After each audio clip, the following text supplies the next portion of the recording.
गुरु की वाणी है, भक्त की हमारी कहानी है।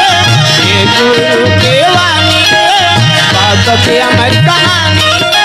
पहुंचा गरिया दरिया में, पहुंचा गरिया दरिया में, जब नाम लगा चले साले जाना, चले साले जाना, चले साले जाना, चले साले जाना, चले साले जाना, चले साले जाना, चले साले जाना, चले साले